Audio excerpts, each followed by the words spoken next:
Ladies and gentlemen, please welcome to the stage rapper, author, and creative entrepreneur, Zuby. Which one of you? Cause we know who we are. Yeah, we came to play. What's up, Houston? Ain't no surrender when you go. Wow. We came to play and never give up. Who want the title? Come and try. What an honor to be here. How's everybody doing?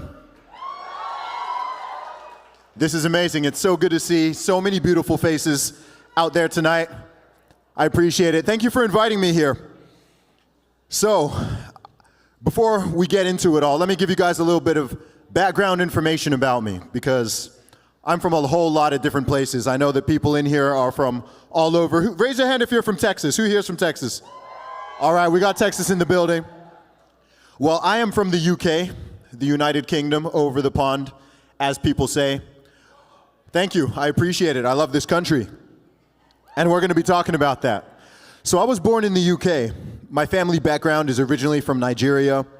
And, oh, we got some Nigerians in the house? Hey, big up Niger. And I grew up in the Middle East, in Saudi Arabia.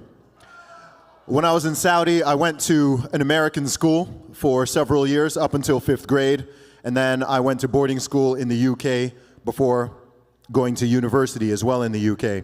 And I've traveled all around this world. At this stage, I've been to about 40 different countries.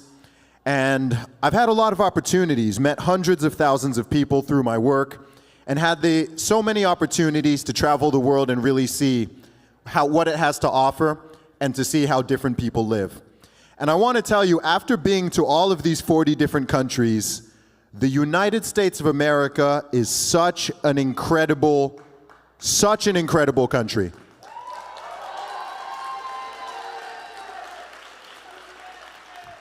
Truly, the USA is an incredible country. And I truly believe, as someone who loves this country but is not from here, I think that one of the greatest threats to the United States is the fact that I think a lot of Americans don't understand just how good they have it and just how special and unique this country is.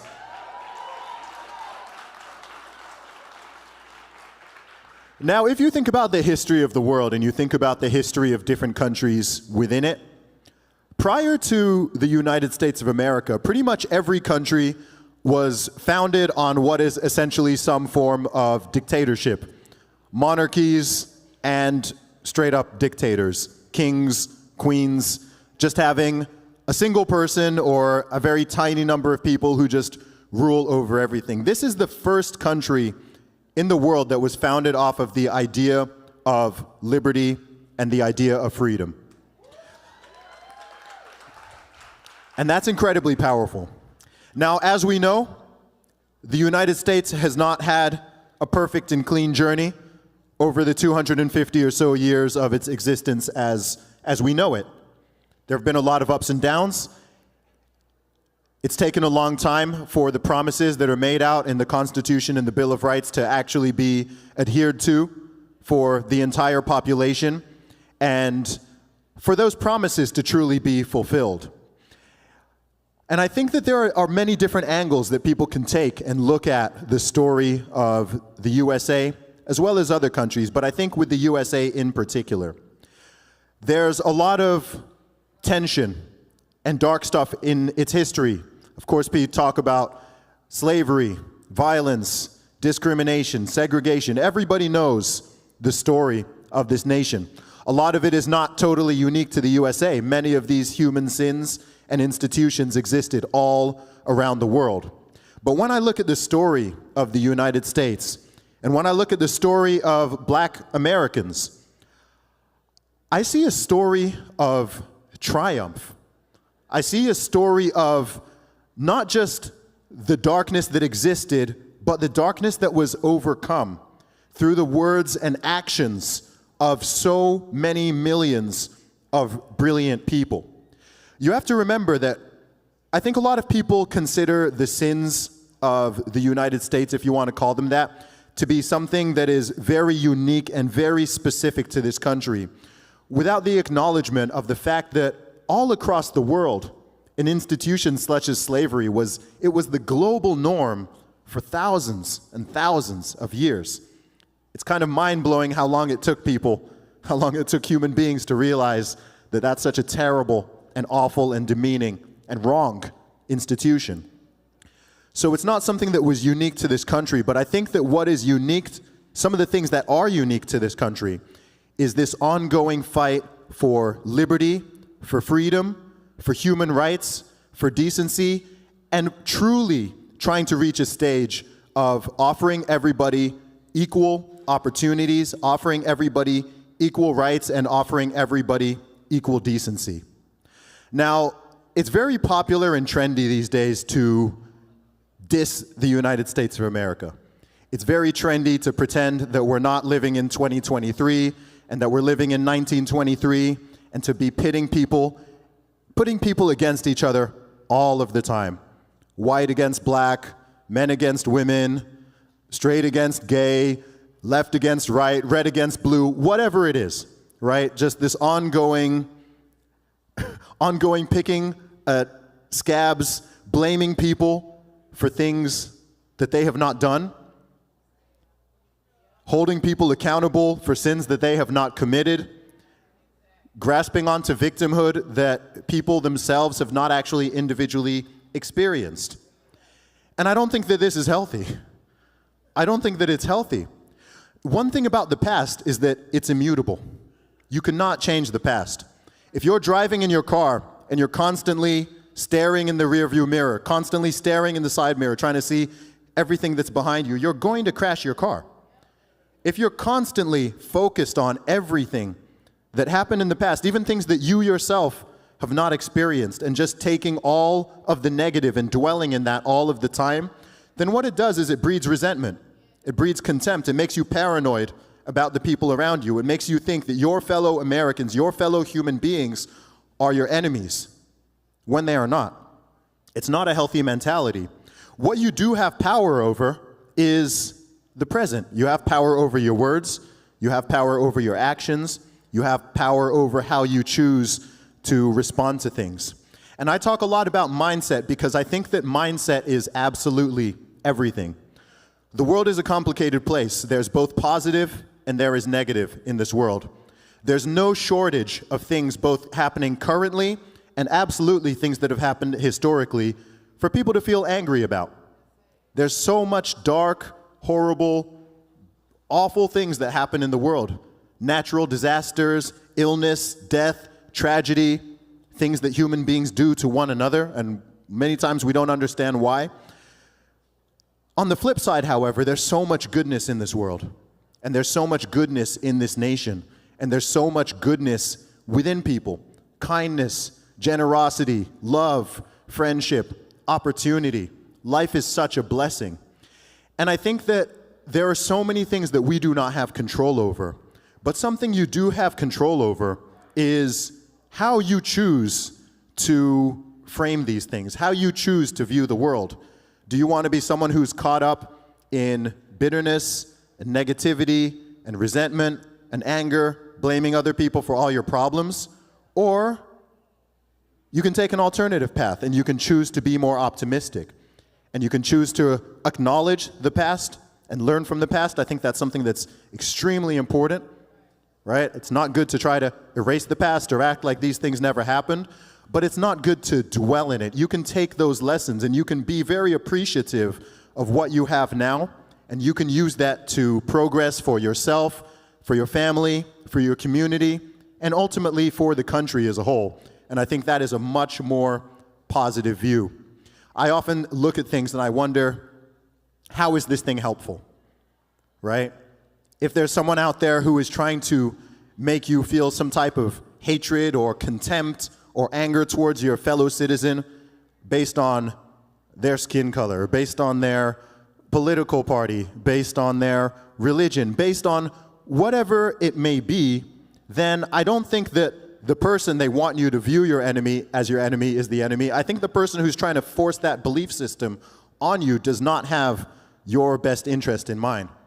I'm extraordinarily distrustful of anybody who wants me to hate white people anybody who wants me to hate women, anyone who wants me to hate this person or hate that person. How can you be coming from a place of love? And that is this message. When I'm just standing here, I'm just in this room, I'm talking to people. I'm talking to people. Yes, I can absolutely see what each individual in here looks like. But as I'm standing here talking to people, I'm like, man, I'm just talking to a good-looking crowd here. I'm not just talking to white people. I'm not just talking to black people. I'm talking to everybody. And everybody in this room has this seed of potential for greatness. And I think that another narrative that's so popular these days is this victimhood mentality. This idea that whoever you are, the world, the system, your neighbors, your fellow citizens, everybody is out to get you. It's not true. It's not true. No one is out to get you. And in this country, more than any other that I've traveled to, and I've traveled to a lot of them, there is no other nation in this world at this time that has the level of opportunity that the United States does. The amount of... Honestly, I say this coming from the UK. And quick geography lesson here. The United Kingdom is 4 countries. It's not just one country, it's 4 countries combined. England, Scotland, Northern Ireland, and Wales. Those 4 countries combined are smaller than the state of Texas. Just Texas is bigger than the entire UK. And you have 50 states, over 330 million people, the most diverse population in every sense of the word in the entire world. And there is just so much opportunity here. And I think that if people can appreciate that and have some gratitude for what is available here, then I think that this is really, I mean, the country has already risen in an incredible way. But I think if that understanding can be instilled in people, old, young, whoever you are, then I think this sort of anger and misdirected anger and this constant outrage and the sort of lack of appreciation for what people actually have available to them would very quickly dissipate. It's not a perfect country. We know that there's no perfect country. There are ongoing battles all the time. There are causes that we need to fight for, but I think people need to be careful about the battles they choose to fight, and people need to fight them intelligently, right? Focus on the real problems, not the ones that are imaginary, right? And there's a lot of imaginary problems that people are fighting against right now. Now, one of the reasons why I think that there is this still ongoing, it's such a strange thing, because when I'm in the real world, when I'm in the United States and I'm traveling around and I'm talking to people and I'm doing events like this and whatever, I mean, I don't see racism. I'm not seeing this white supremacy that people are trying to tell me about. I'm not seeing it. Everyone seems to be getting on pretty well. People seem to be friendly towards one another. People seem to be judging people primarily off of their character and their behavior, not simply the color of their skin. So, but I think that there are individuals out there, there are organizations out there, there are politicians out there, there are people in the media who are running what I call it the racism industrial complex, right? These are the people who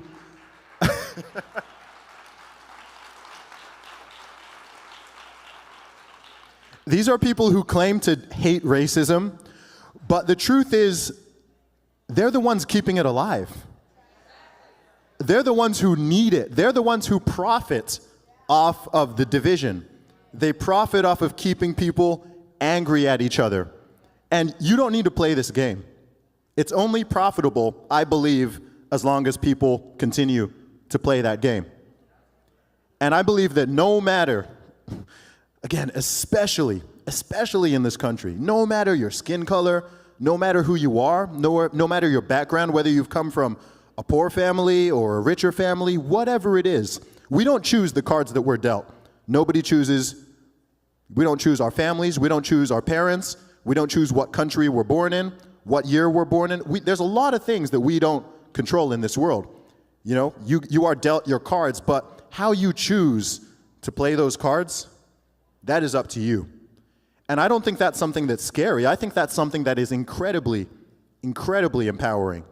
We all know stories. I'm sure there's many people in this room who were not dealt the easiest hand, right? Everyone is dealt a different hand, and you don't have control over that. But one of the wonderful things is, as you grow up, as you go through your education, as you move into the workforce or you start your business, whatever it is, you are the one ultimately who is in control of all those decisions, especially over the course of decades, right? Once you're going into your 20s, your 30s, your 40s, as time goes on, it just becomes a series of choices. And if you make good choices and you make smart decisions and you surround yourself with good people as much as possible, this world will reward you. It will reward you. I think it would have been a lot harder to say that and totally mean it, let's say, I don't know, 70 years ago, 100 years ago, 200 years ago. But we are now in this absolutely unique time in human history where so many of those battles have been fought and they have been won and the barriers have been dropped and people are now more decent and more fair and recognize that we are simply human beings. The law is not getting in your way. The government, they'll sometimes get in your way, but they're not getting in your way too much, right? And so I just think that those excuses that people want to rely on and this constant victimhood, it's got to go. It's got to go.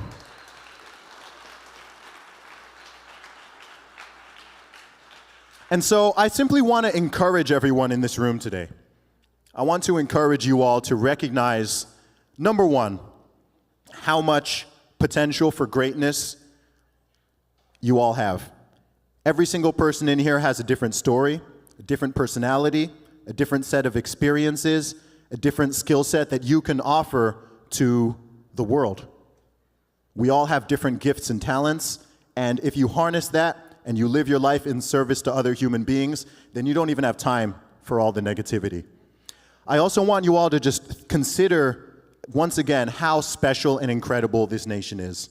If you have that perspective and you have that gratitude, again, it's hard to get stuck in the negativity and the nonsense for a long time, right? Other people can do that if they really want to, but trust me, you'll have a major advantage in this life if you don't allow yourself to get stuck there and you choose to see the world with a more optimistic lens and choose to see your life with a more optimistic lens and choose to see your neighbors, your friends, your fellow citizens, and your country with a more positive and optimistic lens. You're capable of greatness, so go out there and get it. I'm doing my best to go out there and get it, and I encourage all of you to do the same thing. God bless you all. God bless the USA. I'm Zuby. I appreciate you. Thank you.